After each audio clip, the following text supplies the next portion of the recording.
La centrale hydroélectrique de Rusumo, construite sur la jonction des rivières Akagera au Rwanda, Nyabarongo du Burundi et Ruvubu de la Tanzanie, va offrir dans quelques jours 80 MW d'énergie électrique aux habitants de ces pays. Avec un équipement approprié et une expertise technique certifiée, la Rusumo Falls est un investissement transfrontalier dans le cadre des projets conjoints des pays de l'initiative du bassin du Nil.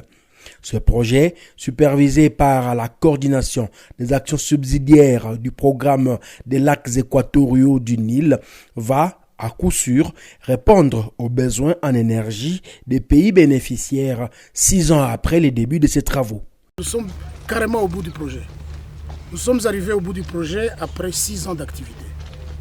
Le projet a réellement commencé en 2017 avec les travaux d'installation des équipements temporaires, d'installation, d'aménagement des routes d'accès.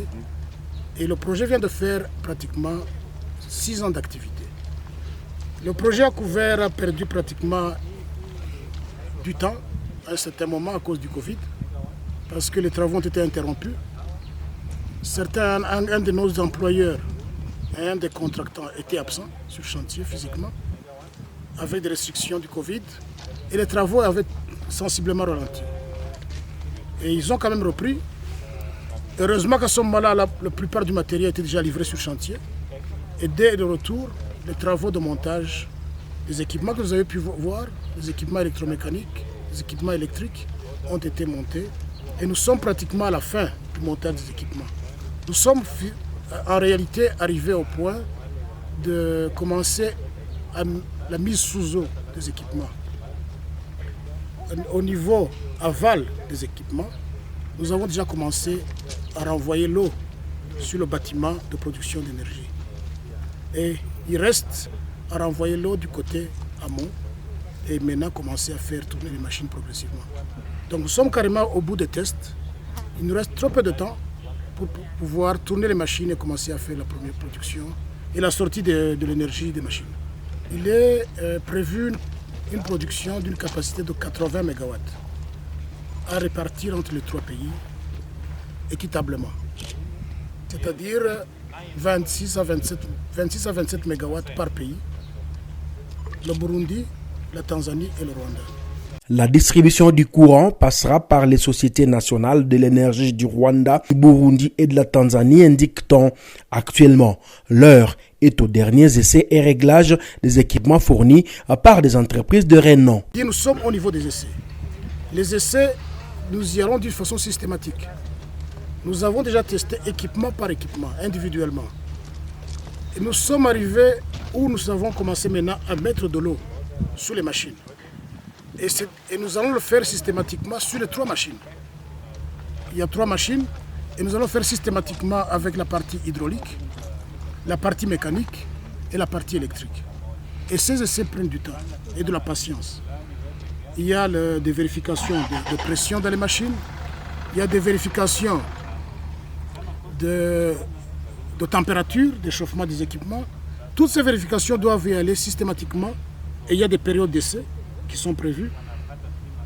Et à la fin de ces essais, quand ils sont concluants, c'est là où nous allons commencer à avoir l'énergie. La répartition de l'énergie électrique selon les principes d'équité, avec possibilité d'échange à la demande des pays concernés par l'usage du courant des Rusumo, est déjà de mise.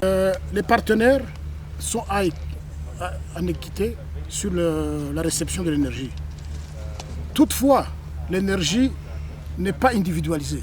C'est-à-dire que la personne qui est plus dans le besoin que l'autre pourrait prendre plus par rapport à l'autre. Parce que, comme vous avez expliqué, ce point où nous sommes maintenant, c'est un point non seulement de distribution d'énergie produite par Rusumo, mais c'est aussi un point d'échange d'énergie entre les pays.